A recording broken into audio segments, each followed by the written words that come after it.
An Irish independent digital subscription doesn't just get you the news. It gets you the best of Ireland's stories all in one place. Whether it's the best of politics, business, sport, entertainment or lifestyle. Get it all for just €4 a month for 12 months when you first subscribe. Visit independent.ie/subscribe today. Irish Independent. Terms and conditions apply. Cancel anytime. Well, one of those weekends. We will, of course, be talking about all things Old Trafford related with Damien Delaney very, very soon. Happy to say Conán has survived into podcast number 2. Hey, well done you. Not cut just yet. It's going well. It's going well. Dan McDonnell of the Irish Independent is here in studio. Hello, old friend. Joe, it's good to see you. You were the reason I said yes. I have to say, Joe, it was lovely last week just to catch up with you, and you said, you sort of suggested, there's a canteen on the 4th floor, we could go and chat, and I was like, I know, Joe, I've been working here for 18 years, but thanks for the tip nonetheless. It's always nice to be shown around your office by the newcomer. Well, listen, it's good to be. I'm still making your presence felt around the place. I'm still that guy that's just, just everything's great and happy. No toner in the printer, no problem. It's all good. Whereas very relaxed. Yeah. Dan is that guy where, I didn't want to say. No, say it. I just don't have staff running around after me, Joe. Well, this is true. This is if I just come in with a couple of people just to do a lot of that stuff for me, I'd recommend do my printing for me, I'd recommend it. Yeah. So there's obviously lots to get into. Can I just, for one brief second, given that you are obviously, Dan, an authority in Irish football, just get my head straight on what happened last week with the FAI? Because even by their standards, it does seem like a bit of a doozy. Can I run you through it as I understand it? And actually, it's a substantive point, so I think it's almost right that we start off this first football conversation on that kind of a footing. So last week, there was an FAI briefing, and they Mark Canham, of course, talked about their pathways plan, and they need government cash for that, talking about 24 academies across 3 different tiers by 2026, and more details to come. And then I suppose the issue is money, how we're going to fund this. That's been the issue for several years now. And Mark Canham said 10 million per annum would be very handy. So that's kind of what we're looking for here. And that's all very well. I guess there was always an understanding they were going to come to the government for money. But 2 weeks before that, the interim CEO, David Carell, at an FAI AGM, was asked about the funding of these academies. And he said, we're going to do it 3 ways. 1, profit from Euro 2028, which we're hosting. 2, and I guess this is kind of taxpayers' money in a sense, or government aid in a sense, help. They want to have a levy on the betting tax. They want a portion of the betting tax. And then 3, the Brexit Adjustment Fund. The point being that when Brexit was coming in, 1.1 billion of EU money was put forward because there was a sense, Brexit is going to change things. It's not good for anyone, really, Brexit. So there's 1.1 billion put up here if your industry is affected by Brexit. And so, an obvious industry which is going to be affected is Irish football. Like our way of producing footballers for the last X number of decades has been hand them over to a UK club and say, please do your best for us. Evan Ferguson being maybe the last pre-Brexit example of that. And so that was fine. David Carell said, well, that'll be one of the avenues, €1 billion from the EU. We'll definitely get, we'll be going for some of that. And so at our briefing just a couple of days ago, Mark Canham said, we are happy to accept. Interesting phrasing. I mean, whether you're happy or not, it doesn't really matter, Mark. I mean, it wasn't really his mistake, you see. But anyway, this is the thing. Okay. Let's get to it. We are happy to accept we may have missed an opportunity there as an association on that fund. As in, we missed the deadline to apply. Yeah, I mean, it's not great, really. I think there's a few aspects to this. I mean, everything revolves around, can we get state funding for this? That there's just no discussion really where it doesn't come into the post-mortem after every international window, or we discuss the general state of the game. You can't get away from it. Yeah. And over the last year, the most important thing that's been happening, I suppose, has been the engagements with government at particular times. And this one just is really more self-inflicted, really bad optics, as opposed to, I think, a massive mistake that's going to cost them money. Okay. Like what happened was that at the as you mentioned, I think they felt the need around the AGM, and this has been a thing at times where I think they've really annoyed government, and it was Pascal Dunne who almost shot it down, even though they were in with Pascal last month to discuss the academy funding, and I think it was quite a positive meeting where I gather it was widely acknowledged that the money that they're looking for isn't viewed as massively crazy. Yeah, 10 million crazy. doesn't sound No, undoable. it's not. And when you see what's going on with, we'll see the headlines tomorrow and today around what's going to be thrown out. There's an election coming. This is small money. But they really seem to annoy government by trying to tell them where the money should come from. This seems to be, and I don't know, this is obviously, seems to be on the do's and don'ts of lobbying. Maybe this seems to be, don't tell government, well, do you not realise you have all this money over here? You could get us. And this seems to have sort of wound them up a little bit. Now, it is true that there was a missed opportunity with the Brexit Reserve Fund, the BAR, as has been discussed. And then my understanding is that the FAI were aware of this avenue a couple of years ago and were sort of stodgy about following through on it then. They did sort of miss the boat on it, but in the need to give a presentation at the AGM about their academies, there was a sort of an idea, well, here's one way you could get that money, which Pascal then comes and shoots that down because he's asked about it, and Mark Canham has to come out and say, yeah, that was a mistake. And it creates cements the image of what's going on. As you say, it's another doozy. It's like same old FAI again. Yeah. Unnecessarily so, because I do think they will get some money for this, by the way. I'm not sure in what form, as in not from the BAR, as in for the academies, but where they seem to make the misstep is by trying to sort of tell people where it should come from. Well, look, they're going to get money from the taxpayer. I mean, whoop-de-doo, congratulations. It's just because it's such a shambles that we're all obliged to give you that money. But this Brexit fund, £1 billion there to do something. They don't apply. They missed the deadline. But then what's more worrying is that their interim CEO 2 weeks ago was talking about this fund. Yeah. And Pascal has to, when he's asked about it at a briefing a few days later, has to awkwardly go, oh, the deadline for that is closed. Did the FAI not realise? So 2 weeks ago, the CEO of the FAI did not seem aware that the fund deadline had closed. That's where we are. Yeah. I mean, I'd like to give a different answer to that, but I do feel like there was a sense of we're giving a presentation, we need to put something out there. Now, I will say, for example, raising the betting levy, and it's something I've written a lot about over the last year. I think they've been right to do that. No, sorry, that's all fine. But I'm contradicting myself by saying you're telling people where the money should come from. I think that's possibly been wordy to say, well, let's look at the betting levy here. The betting levy is fine. But getting in this taxpayers' instance, money is fine. Yeah. But they've just passed up this huge slush fund of EU money because they didn't apply in time. Missed the deadline. It would seem to be the case. Now, and then 2 weeks ago, their CEO didn't know they had missed the deadline. Yeah. It would seem to be the case. Well, this is a cheerful start. Yeah, it is. It really is an uplifting discussion just to get us going. What's going on? What is going on? I think you could cut and paste, clip that phrase, what is going on? What is going on? This is supposed to be the new FAI. What is going on Yeah. here? And I think Mark Canham said in that as well, that they'll know by the end of the year where they stand with the academies. That may not necessarily be the case either. Like, it's like putting in a deadline and things again, which hasn't necessarily gone well for Mark over the last year. Setting deadlines, I find, can sometimes talk you into a little bit of difficulty with this stuff. So yeah, it's a constant search for funding, constant search to present the right front, to nail that message.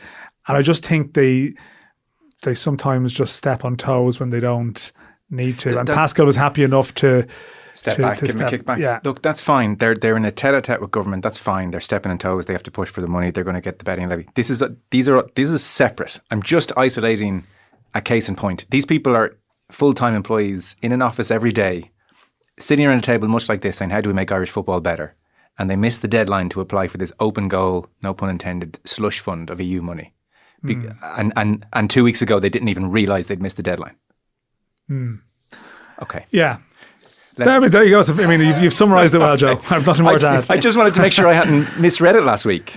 Yeah, and is this the sort of thing that could be held against them as well? If I think it might be. Yeah, maybe not practically, but how people perceive them. Like you say, they have a knack of annoying people sometimes when they're looking for money. If you're going rattling your bucket next time, it's like, well, how serious are you about actually filling that bucket? That's a great point. Like, you could imagine in government circles, Pascal going back saying, do you realise the FAI didn't realise that the fund was closed?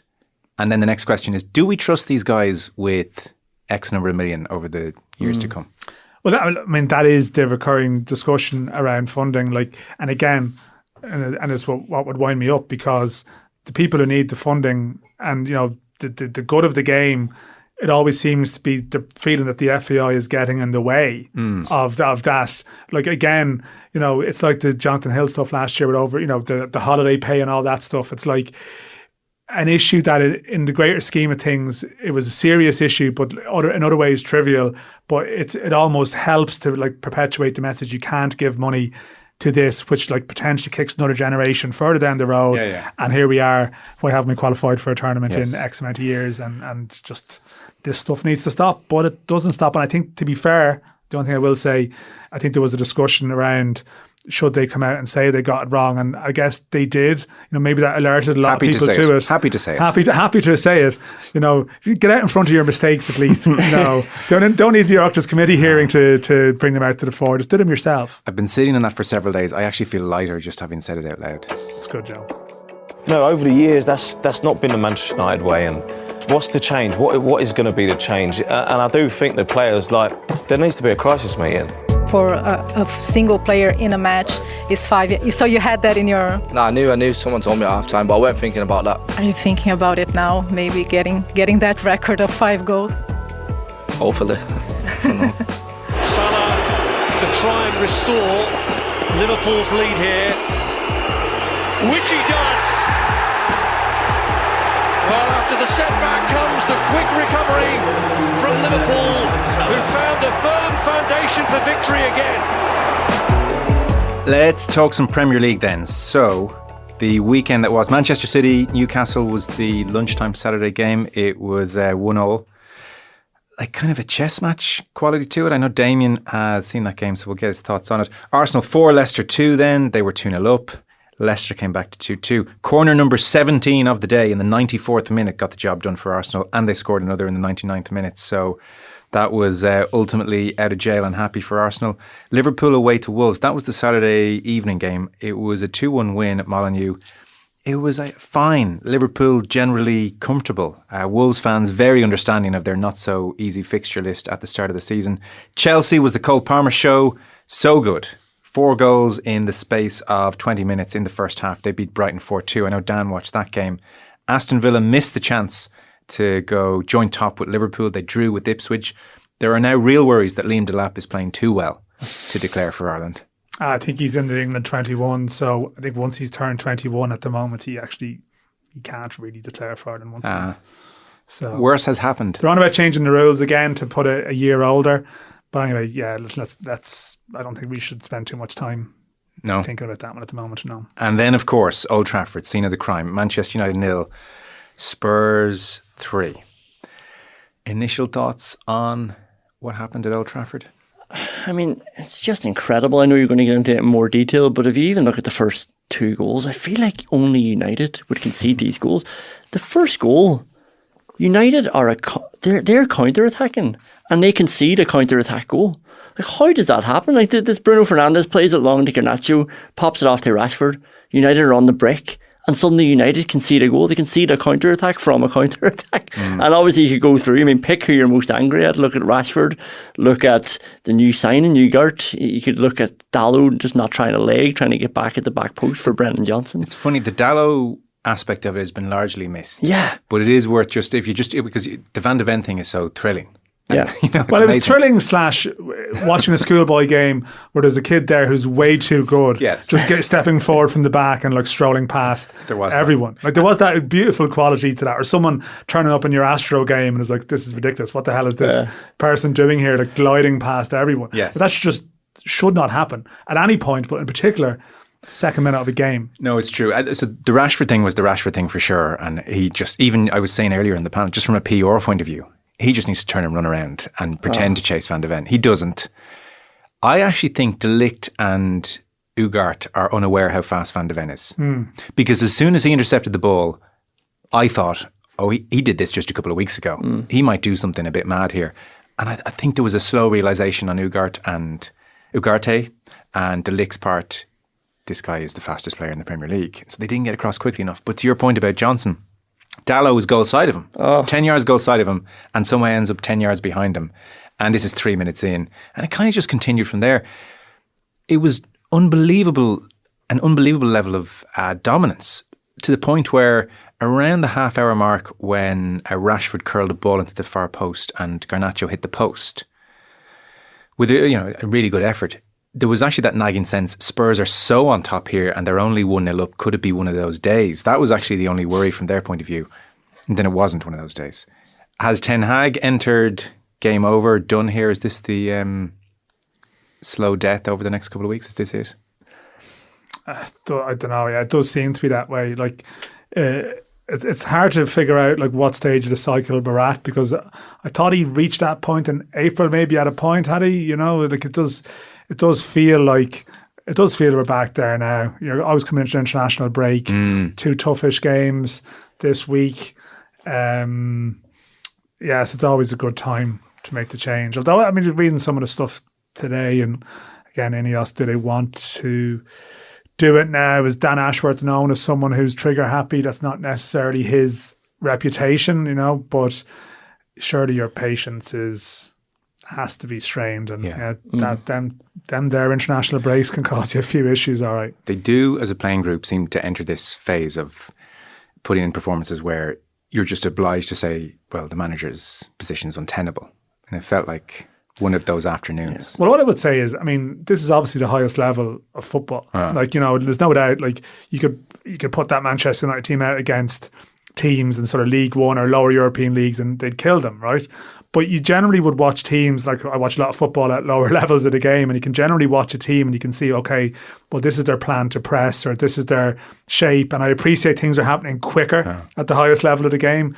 But you'll even see an underdog team go away against a stronger team and have a plan for like a press, or have a plan for a strategy that will get you through. To get done by that type of goal in the second minute of a game just suggests that something is badly wrong. I saw another piece I read today. Someone was even suggesting they were watching the warm-ups before the game. I think it was in the I newspaper, and they were just talking about there's a real difference in intensity between the Spurs work and the Manchester United sort of kickabouts and stuff like that. And I just think it's the manner. It's not just the result. The result is, you can explain away results. It's the manner of it. Like you mentioned schoolboy stuff there. I mean, like the second goal as well, I'm not going to get into the nitty gritty of it, but it's just a clearance from Romero. He's chasing in his own corner, hooks it over his shoulder. It bounces in midfield about 10 yards inside the Spurs half. But they're in behind United midfield from a clearance over the shoulder. And like Casemiro's taken out of it, Ugarte and Mount was the midfield at the time. And they're in, it's a header, Martinez is pulled out, and they're away. And this is the structure. That looked to me like, Brennan Johnson he literally jogs into the box with nobody there until he gets into the box to meet him, crosses it in. This is the Kulusevski goal. And that to me was almost like, when you're playing five-a-side and eventually you say, right, well, we just change the teams up here because it's too easy for the other team. Nobody's enjoying this. Let's mix it up a little bit. The intensity had gone completely out of it. This was at 1-0. And like this is Ten Hag's third season as well. I mean, that's the reality of it. He's talking about needing more time. But I mean, you go through, I don't think you're going to see many examples of a coach having such good backing in terms of how much players are now his in the squad. I just went through it. I mean, the top 25 players, 2 of the 3 goalkeepers, 10 Hag signings, 6 of the 10 defenders, 10 Hag signings, 5 of the 6 midfielders and 4 of the 6 forwards. I mean, he has had the chance now and the time to make his print on the club, and this is the team and the squad that he's wanted to assemble, and it just looks to be getting worse. Before we chat to Damien in just a moment, you were watching the Boy Wonder at Stamford Bridge? Chelsea, yeah. I mean, it was ludicrously entertaining. Like, I just don't know what to make of Chelsea at all, because they're everything that's wrong with football now. Like, I mean, they are. It's insane. Like we were just chatting before we went on air. Like I stumbled upon this piece from it was a Sky Sports piece on Chelsea. Chelsea have spent 1 million under Todd Bowley. Have they invested wisely? Like 1 billion. 1 billion. Like there's no way you can spend 1 billion on footballers across the year and go, yeah, there's some good value for money in there. Like it's clearly insane what they've done. But even still, like it does have a chance it's starting of being to work. Successful. They're in fourth. They're all in 17-year contracts or whatever it is. And like, I mean, I think they spent 75 million on agent fees last year. I mean, this is just like football is like you drop down the levels and the amount of money that's been lost, and it's all created by this insanity at the top end of it. And yet, so like it's really bad for you. Yeah, you're just kind of watching the Chelsea game on Saturday. It's like, it's quite fun to watch this. Like, they're quite an exciting team to watch. I mean, they're not defending all that well. Like, they are playing Brighton, who like sold 2 players to them for 125 million combined, and Sanchez was still all over the shop as well in the first half, but Cole Palmer's just, again, he only ended up there because of mad sort of financial balancing of the books, but like he's just, it could have been, when people say, it could have been, people tend to, it's like a golfer, they give themselves all the putts that they've missed. It could have been 5 under, but genuinely that game could have been any score at half time. But like Palmer scores 4, could have scored 2 more easily by the standards of his finishing. And you look at the Chelsea team, you go through it, I think Cucurella at 26 is the oldest outfield player. So Madueke, Jackson, okay, Sancho's there, who's in and out still. But I don't know, like you sort of look at it going, I feel like I want to watch their games now, even though in many ways they're a club that like represents a lot of what's wrong with the elite end of the game. But, keep tuning in. Cole Palmer will score 30 plus goals this season, and why not? It is Palmer!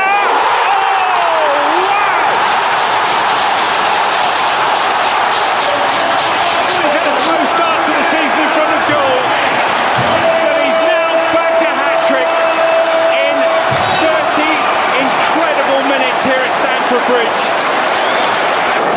Sancho. It's Palmer again! Both got 4 now. And it's not even half time.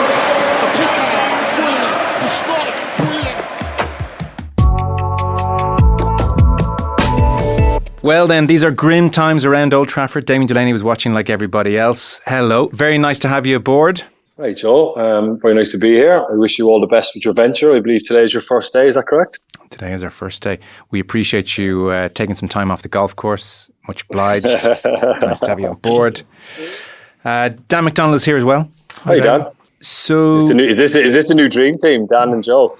Oh, yeah. It's a pretty weird dream, anyway. Don't know what kind of dreams you have. So let's get into it. This is starting to feel like, as bad as it's been under Ten Hag, both because of the performance and because he's 5 transfer windows in, 3 years in, because of Ineos shopping around over the summer and that may be fatally wounding him as well. The nature of just the kind of almost apathy it felt like of the team. On pretty much every level, this is just bad. Yeah. This feels like endgame territory.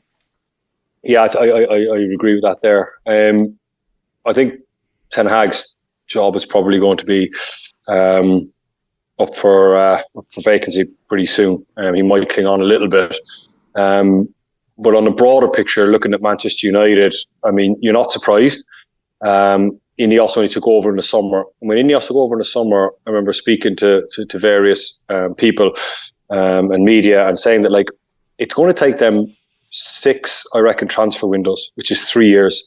And last week when I saw Omar Barada gave a speech to the people working at Manchester United, and he said that their target is to win the Champions League by 2020, or win the Premier League, by 2028. I think that ties in because Manchester United are in an awful predicament, and we will come to Ten Hag, in that they're lumped with a load of players that they can't get rid of. And whatever about signing players, they're limited financially in terms of wages because of financial fair play. It has to be hurting them because they have a number of players, a lot of players on extortionate amount of money. Players that are never getting that money elsewhere, and that's why they can't move them on. I know that Ineos, with the team they've assembled behind the scenes, the middle management, that was such a huge problem for them previously. They are aware of those issues. The problem is they can't get those players out. There's about 6, 7 or 8 players there that are never getting paid the same amount of money. Their transfer fee that Manchester United paid is probably 25%, if not a third of what Manchester United paid. So they're lumbered with these players and they can't get rid of them. And for the change to happen, you need to move on, I would say, 5 or 6 players. The likes of Harry Maguire, Marcus Rashford, I would say Luke Shaw, Casemiro. There's a big long list of players there of people that should not be at that football club. And that's how you enact change. You can do as much change around the periphery, but until you change the playing squad, and Ineos have only had 1 transfer window. And I think that their priority now is moving players out. In fact, I would be 100% certain that is their priority at the moment, is changing the culture. The only way you change the culture is change players. And there's too many players there that are not up to the standard for Manchester United. To what extent then might that save or excuse Ten Hag? I don't think it does, to be honest with you, because I've always said to you in the chats we've had before, Joe, that a manager's number one job is to get the most out of what he has. I feel sorry for him because it can't be a happy environment going into Manchester United. It's not over the last, even previous managers. The stories are obviously coming out that, it's not a good environment. It's not an environment that's conducive to winning football. You have a lot of players there that shouldn't be there. A lot of players on inflated money, and a lot of players at the tail end of their career. And if you were to pick an example, any example of, say, someone like Harry Maguire, Casemiro, any of these guys, they're all out of the team. They're going to be going in every day, and as much as they're good professionals, as much as they try hard and they try to be good leaders, it's going to be fairly flat. All changing rooms from successful teams are buoyant places where people are bounding in every day, and even the players that aren't involved, they're training really well because there's a good spirit there. Manchester United just feels like it lacks that. There doesn't seem to be any bounce about it. You need to get people in with a point to prove. People are on that upward trajectory of their career. And unfortunately, Manchester United people, too many people that are on the other side of it, or just aren't good enough. And when you get a collection of that becomes your culture, and that looks like the culture at Manchester United now.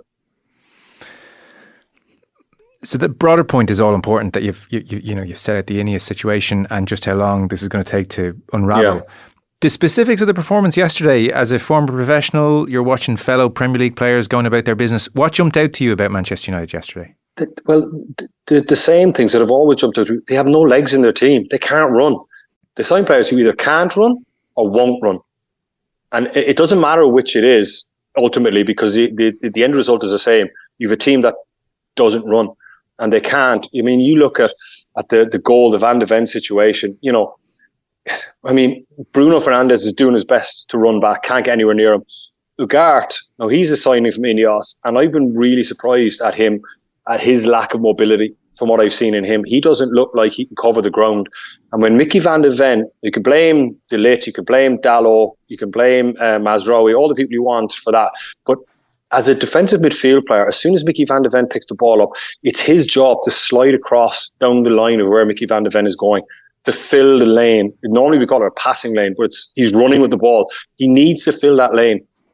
And then worst case scenario, the ball gets flicked out wide to Tottenham's wide player, and Mazraoui readjusts, but he doesn't see it. And it's too late. When he does see it, he can't get there. You watch him trying to move the 10 yards. Mickey van de Ven is gone. And unfortunately for De Ligt, he's just caught. He's a sitting duck, really, because he's in a standing position and Van de Ven is in full flow. So it's difficult for him. But how, initially when Rashford I wouldn't blame Rashford too much because he's going the wrong way, and short of clipping Van de Ven's heels, will he pick up a yellow card? I don't think he should do that because he's still got 70 yards to go to the goal, so he's quite okay to let him go. But Bruno moves across the pitch, cannot get anywhere near him, and Ugarte just doesn't see it. And that's the worrying thing. And when he does see it, he can't get there. Yeah. He's too late. And obviously Dalot then just gives up the ghost. Another player, talk about players who can't run and won't run. There's one that won't run. Yeah. How a fullback can just let him go regardless of the situation is staggering. And the fact that he put his hand in the air as soon as the goal went in, as in oh yeah, 100%, that's me, sorry lads. So there's your can't run, won't run. I was wondering with Ugarte if there was any aspect whereby, being unfamiliar with the league, he may not just have realised that Mickey van de Ven is not your usual centre half. He may have thought but so in general play, was that kind of a moment that he had against Van de Ven? Was that in keeping with how he played generally? What were your first impressions? If you took that moment off, if you stood away from that moment for a moment. Yeah, I still watch him, and he doesn't see it quickly enough. Okay. Now granted, I take your point that he's new to the league, but he's going to have to learn very fast. And maybe in France, the play is a little bit slower, it's a bit more methodical. Centre backs like Mickey van de Ven aren't everywhere when they step in and they sprint like that. But I mean, the natural instincts, that's not something you think about. That's an instinct of as soon as Van de Ven breaks with that ball, he must think, I've got to get down the line of this quickly.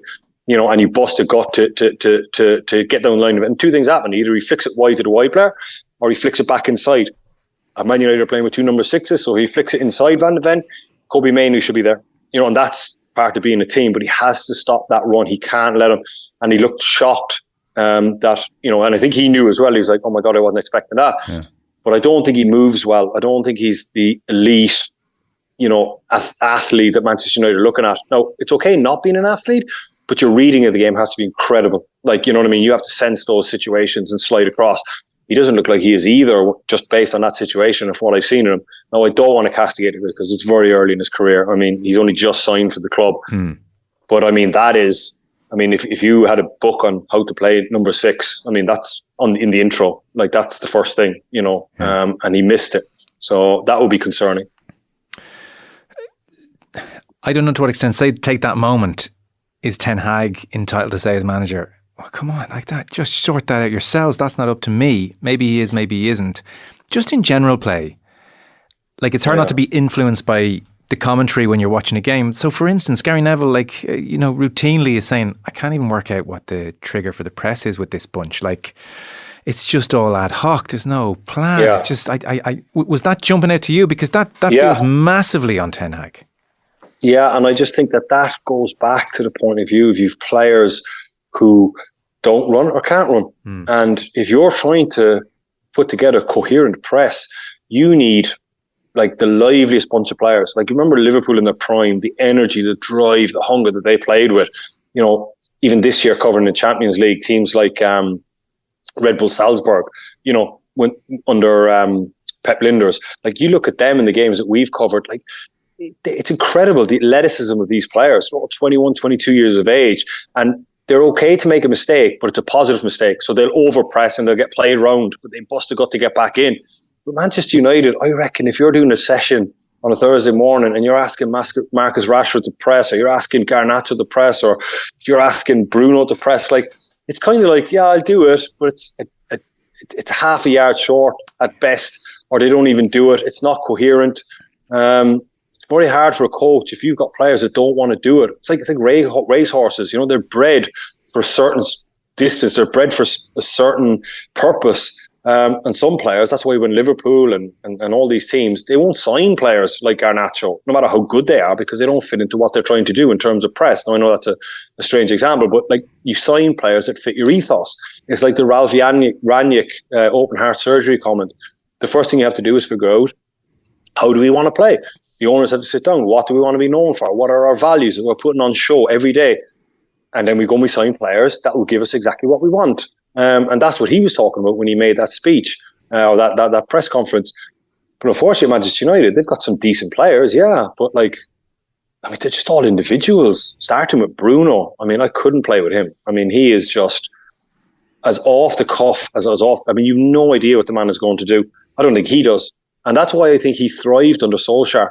Because under Solskjaer was a very liberal manager. Just go and enjoy yourselves and, you know, just feel it, you know, and if you feel like you want to do it, you go and do it. And that's why Bruno thrived. You try and put someone like Bruno in a system, and I think he struggles massively, you know. He presses when he feels like it, not when the team is ready, not when he senses, like the team has to sense that the opposition are under a little bit of pressure. So we're going to go, one goes off, 2, 3, 4, 5, 6, 7 players go in, and the press is effective. He just runs off of himself. Other players are running back to their position. And the same thing in possession as well. He's got no discipline in possession. It's like a 12-year-old in the playground who's the best player. Just runs round and just give me the ball, I'll make it happen. And he just disrupts the cohesion, the flow of the team. Like, let's say the right back has the ball. He runs over to get the ball off the right back. When it's not his job, it might be Ugarte's job to get it there. Like, sometimes as a player, you have to hold your position because you'll occupy a member of the opposition. Someone has to mark you. And if you hold your position, the number 6 might have to stay with you, which means you're going to create a bit of space for Ugarte. But he just runs into positions, comes back, decides to get it off the back four when he feels like it. I mean, that's not how football is played, not at the professional level anymore, unless you're playing in a team that plays like that. But at the top level, elite football, it's all about systems now and having a job. And for me, Bruno is the worst one of the lot. He's a brilliant player, but like, my God, would he be a nightmare to play with? Yeah, and then it's so glaring when you're playing against a team like Spurs, where Postecoglou from minute one has just stamped his authority all over the team. and it's kind of wizardry the way they're moving the ball next to the way Manchester United are trying to. And case in point would be Udogie. I mean, there's times where you look at him and you're like, God, this guy's so good. He's popping up and he's so dangerous, and then he goes off injured, and Jed Spence just slots into exactly the same role, no problem, drilled to the same degree. And that's maybe what's most damning for anyone who's defending Ten Hag is Postecoglou in far less time has got this team working in a certain way. Yeah. And what I'd be like, I'm just fascinated to know with Ten Hag, when United are trying to pass the ball out from the back, trying to build play or patterns, point about Bruno very much taken. But I mean, are they like ignoring Ten Hag? Is he unable to tell them what to do in a way that they're buying? Like, just nothing about what they're doing with the ball screams of a team who are coached either. Like, that's the other, like, whatever about being Mr. Motivator, which he's not, he sort of did arrive as, well, this is cutting edge tactician. He'll get them playing in patterns, which had been the big criticism of the previous managers. And then you see yesterday. Yeah, I agree, and you said about Udogie. I mean, Brighton are the ultimate of this, I mean, Lewis Dunk playing for Brighton at the moment. I watch him play football, and I played against him all the way up. And, remember his partnership under Chris Hughton with Shane Duffy? They were a kind of head it and clear it guy. Now I watch Lewis Dunk play football, and I think, oh my goodness, that guy has improved so much. But he's bought into the system. And I guarantee if you asked all those Brighton players, wherever the ball is on the pitch, every other player has to be in a certain position. And I mean within 2 square yards. So Lewis Dunk can play an awful lot of his passes blind into a certain area because he knows there'll be a Brighton player in that certain position, in that certain zone, right? And obviously he doesn't play it blind, but if you asked him to, he would tell you. Yeah. As soon as the ball comes to him, he will say, I can tell you where all other 10 players in the pitch are going to be. So that if I do get under pressure, my head gets down, I know there's going to be somebody in these zones. That's an organised team. I think Ten Hag, having worked with Pep Guardiola, because that's Pep Guardiola's positional type game, I think Ten Hag would like to do that. I think this Man United team are just so off the cuff. I mean, I don't think the players want to do it. There's a lethargy about them. I don't think a lot of them are good enough to do it. I don't think any of them want to buy into it. Even playing out from the back, the fullbacks go so high and wide. The wide players stay wide, which I've never understood with Manchester United. I mean, I know Manchester United have this tradition of, our wingers, they stay wide. But it creates a huge problem for the fullback then. Like, where does the fullback go? Like, Pep Guardiola plays with wide players now on the touchline. But the fullbacks kind of come into midfield, or they come into in central areas. If you look at Manchester United, anytime the ball goes to the wide player, you can see the fullback, they don't even know where to go. I can overlap because they're stood in the touchline. I kind of underlap, and I'm making it worse because Bruno's after coming over and filling a hole because he wants to get on the ball. So do I just become a sitting sore fullback? I watch it. It's one thing that fascinates me with him. That's what I'm talking about, that organisation. Like, when the ball goes to the wide player, Bruno, stay away. It's none of your business. Leave him 1v1. Fullback, I want you to underlap. Or stay, just some sort of, these are the patterns that you're talking about. But Bruno just comes over and he brings a number 6 with him. All of a sudden it gets all clogged up down that area, ball comes back and they try and go down the other side. Manchester United are very, very easy to play against. To answer your question, I don't know whether Ten Hag is trying to do this or whether he's basically just thrown the towel in and was like, somebody just please hurry up and sack me because I cannot get this team to play the way I want to play. Like, you look at what he's been used to in 20, all Dutch players who are used to a certain system, who have that same positional style. I think in Man United, there's no style, and that comes in the last 4 or 5 years of transfers. Is that Ten Hag's fault? I don't know. I mean, I know the likes of Anthony are his signings, and he keeps signing players that he's worked with, but I think his time is probably up, to be honest with you, Ten Hag. But the problem Manchester United have now is, who do you get? Who wants that job? I don't think you're going to get anyone of note to take that job. I saw something the other day where people were talking about maybe Solskjaer coming back, because I think Man United have looked around for managers, but you're not going to get anyone of note. You're not going to get anyone that's going to grab the fans' attention. So when you see things online like, oh, we should go and get Zidane wouldn't touch that team. I think there'll be a lot of players, a lot of managers want that job in 3 years' time, once all the issues that I'm talking about have been sorted out, once they've gotten all the dead wood out of that football club. And once the dead wood is gone, and there's a clean slate, and they've slowly built up to the ideas of what Manchester United want to be. So I'm not surprised. I don't think that anything was going to change with Ineos taking over immediately. It's going to take, I would say, at least 6 transfer windows, which is 3 years. for them to clear out what they want to clear out and get in what they want to get in. Because surely, Damo, like the players must sniff this as well too. Like I think we spoke about it earlier before you come on, and it's interesting you mentioned like Red Bull Salzburg, or like we'll watch teams in Europe this week who are nowhere near as good, but they'll have an identity. You'll know, you understand what this team is. And it just strikes me like for a team to start a game that badly, and I know we can talk about the bad press and so on, but there has to be an element of, has everyone just chucked it? And I don't know if you remember the chance was it the Madison 1-2 at the edge of the box in the first 10-15 minutes, and like that is just as basic as can be. And you're thinking, I mean, surely you've been in dressing rooms where things aren't going well, but the cracks might appear later in a game when you're put under it. When you start that badly, that looks pretty terminal. But I think the standards in Manchester United are just, they don't have any anymore, because you've got a changing room full of people who are trying to get out and they're looking for pay-ups. And I suppose, like, I'll diverge out on another point that I thought, like, let's take, for instance, say Harry Maguire, who's on X amount of money a week, has got 2 years left in his contract. How it works as a professional footballer, now you might know this, is like, so he's owed 10 million quid over the next 2 years, for example. I know these figures aren't specific. And Man United are trying to get him out. And they've probably said to his agent, look, we're looking for Harry to go. And the agent will say, well, give us 10 million quid and we'll leave. Obviously, Manchester United haven't got 10 million pounds to start paying players off. So they need to wait for these players' contracts to run down. Like, football players' contracts are airtight, watertight. Like, as soon as you sign it, as long as you show up, you get paid. There's no standard of like whether you're trying or not. As long as you show up at the specified time every morning, you get paid every cent of your contract. Not including bonuses for appearances and winning things, but in terms of your basic wage. So players are now earning money. Imagine they can't offload them. So what will happen is, let's say, for instance, West Ham came in for Harry Maguire. Now, this is just an example, but this will be right across the board of these players at Manchester United. And West Ham will offer, say, £15 million for Harry Maguire. And then Harry Maguire will say, that's fine. Can I have 10 of that, please, to pay up my contract?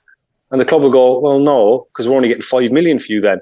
And West Ham wouldn't be able to pay Harry Maguire's contract. So West Ham would say, well, we can only afford to give you $4 million over the next 2 years. So Harry Maguire says, well, I'm short £6 million, so I need $6 million.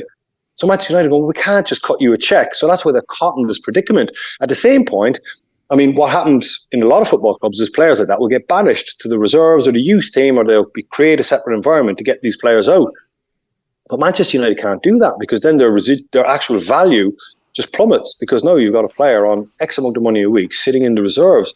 So the problem is they've stuck with, I would say, at least 8 or 9 players that are in this situation, and the atmosphere going in every morning must be awful. And I mean truly awful, like genuinely. I mean, one solution, and this will be drastic, because you're talking about why players aren't running around, because players go in every day, and half the players know they're not wanted, they're not going to play. Most of the players are saying, well, I'm getting paid X amount of money, I have 2 years left, and they fall out with the club because they want to leave and the club won't pay them up. So, I mean, what they could do, Manchester United, and this would be extreme, like as extreme as you could be, is just take those 8, 9 players and just remove them. Now, you might have about £2 million a week going out the door on those players, and just get U-team players in and just clear the decks that way and just write off that money. Now, that is like probably would never happen because it's so difficult. But I guarantee you, over the last transfer window, Manchester United have been actively trying to move all these players. The Christian Eriksen's, I mean, he can't play for Manchester. He's a wonderful player. He was a wonderful player back in the day, but he can't play as a number 6 of Manchester United's team. He can't run anymore. Yes, he's technically excellent, but he's nowhere near it. You look at the goal that Twente scored. It was almost a carbon copy of what Van de Ven did. They just ran right through the middle of them. That's just a team that is just disorganised, disinterested. Very hard for a manager to get that back. So to answer your question with terms of identity, I would just say it's an awful environment. I can spot it a mile away because I've been involved in environments like that, going in every day, looking at players, and like there's just no motivation. They're just coming in, doing the bare minimum, and they're just waiting to find out, can I get out next January? Can I get out in 2 years' time? But they're still getting paid X amount of money a week. Before you go, they play Porto away, by the way, on Thursday, and then they have Aston Villa away on Sunday. I somehow think we may be talking about them next Monday. So we don't have to get everything in. Arsenal had a strange afternoon against Leicester in that they were utterly dominant and were ahead, and then it was level, and then with their 17th corner in at a time, they got what must just feel like a really big goal, and then a bonus one to make it 4-2. And Manchester City, meanwhile, drew away at Newcastle, 1-1. What was kind of interesting, I suppose, was the week that was in terms of the nature of the rivalry between the two. It's definitely now been properly born. Like, there's no more we're best friends, I'm going to sell you Gabriel Jesus and Zinchenko. That day has thankfully passed. So I'm curious, in terms of how Arteta played this, it was put to him on the Tuesday that quite a few of the City players had talked about Arsenal's dirty tactics, time wasting, cynicism, etc. And Arteta, I think, still in a fit of pique, said, no comment, but I've been there before. I was there for 4 years. As if, to imply, I know about all their tricks. And then this was put to Guardiola, and he was genuinely angry in the press conference and started talking about Arteta needs to be very clear. What does he mean? I have a good relationship with him, but hopefully this question will be asked. And then he can tell us what he means instead of leaving it up in the clouds. And said, does he mean the charges? Is that what he's talking about? What's he talking about? And Arteta made the decision on Friday to come out and just genuflect before Pep. He said, I love Pep. I admire him. I admire him since I was 10 years of age. I respect him profoundly. I'm so grateful for what he did to me. When I say stuff about them, I meant I know how hard they work. That's what I was talking about. I know how hard they work. Do you think Arteta has done the right thing here in just backing right down? Let's not make Pep Guardiola any more angry or motivated than he already is. If you're a player, would you be happy enough that Arteta took that one and said, you know what, let's just back right down, put some coolant on this? Yeah, I think so. I mean, there was, for a second there, for the last 4 years, we've had this Pep Klopp love-in where it was all, and I thought all of a sudden we're going to get a Wenger-Ferguson type rivalry. But I think Arteta, having watched him and seen the documentaries and stuff, the type of manager that he is, he just focuses everything on them. And he doesn't want external noises. He doesn't want anything outside to break his players' concentration. And he would much rather his players be concentrated than trying to rattle Pep or trying to get like Ferguson used to do with other managers and stuff like that. So I think he just made sure that he focuses on them and he wants to beat them fair and square and doesn't want to get involved in any of this stuff. But I still feel that it's simmering and it's probably one comment away or one. If they get drawn against each other in a cup game or they meet each other at some point up the road, that it's just one comment on the sideline away from exploding, which is good because you have that rivalry. They are the two teams now. They're vying for this Premier League, and Arsenal are as close to it as they've been. I really believe that. I think the Rodri injury has really catapulted Arsenal alongside, if not past, Man City. There's only been 2-3 points between them every season or in the last couple of years. I think that Rodri injury means Man City are going to drop the necessary required points. And I think Arteta knows that as well. And if he can keep his team focused and keep them to the levels that they've been at, I think they could have won the Premier League this year. I genuinely think the Rodri injury is that significant. I think that Pep could accommodate pretty much any other player missing from that Man City team. He would find a way. He would find a formation. He would find a style. If they lost Haaland or if they lost Diaz or they lost Akanji, he would find a way. But I think I'm not sure he's got that to replace what Rodri gives them until they get to January, and they might be able to get somebody in. But at the moment, I think Man City, and I thought I saw it against Newcastle, I think the team would probably be affected as well. The all-round team not having Rodri, as you're sitting in a tunnel before a game and you have a little look round and Rodri's standing in your line, you're going to feel a little bit better about yourself because that's the guy that's going to get you over the line when you need to be or when the going gets tough. So I think the Rodri-shaped hole has put Arsenal, I think, now in the driver's seat. That if they don't win it this year, it'll be thoroughly disappointed for them. So good to have you on. Thanks so much. Thanks, Paul. Damien Delaney. There we go. Mikel Arteta. I was actually thinking there about Arteta. I think he did the right thing as well, by the way.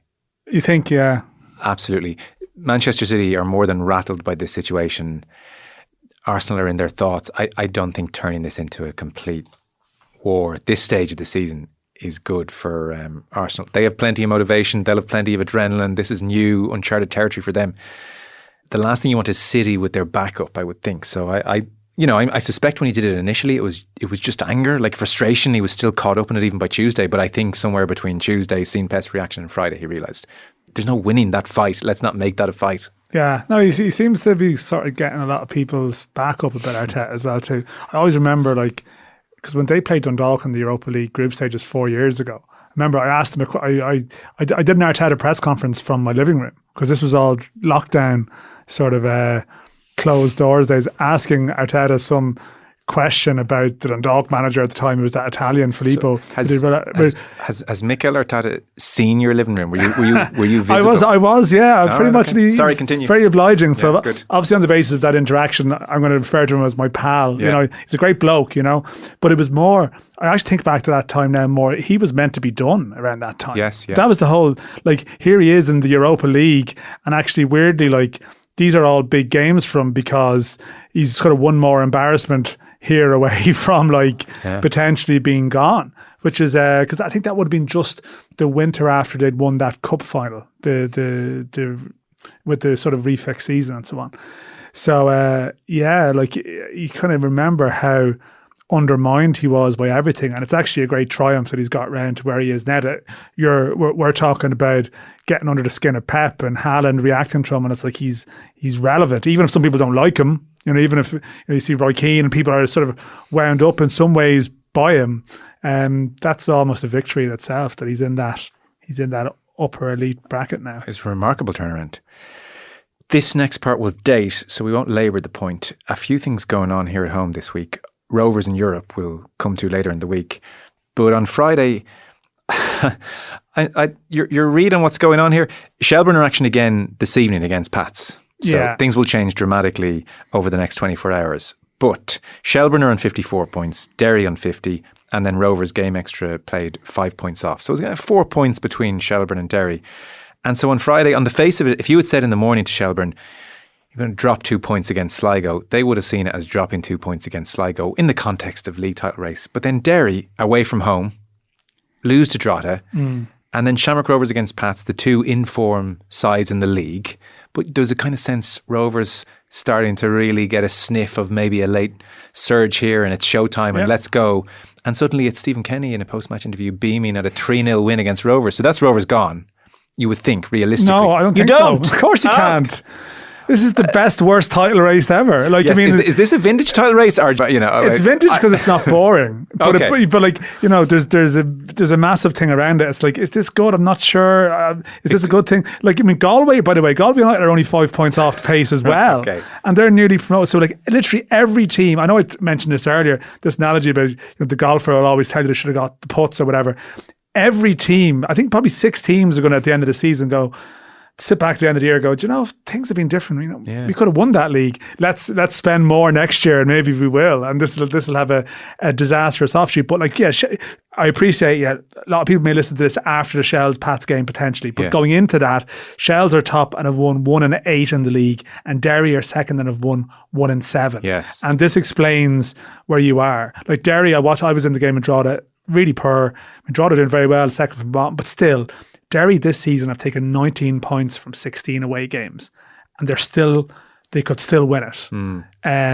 So it makes no sense. Everyone is limping, and I think, you know, Rovers, I know what you say about that defeat, but I'm sure if you said to Stephen Bradley on Friday, you're going to lose today, but you're only going to lose a point on the two teams ahead of you because Derry haven't moved away from them at all, I think you'd probably take it. Okay. They'll all think if we can just win our last 4 games here or whatever, however many games you have left. Yeah.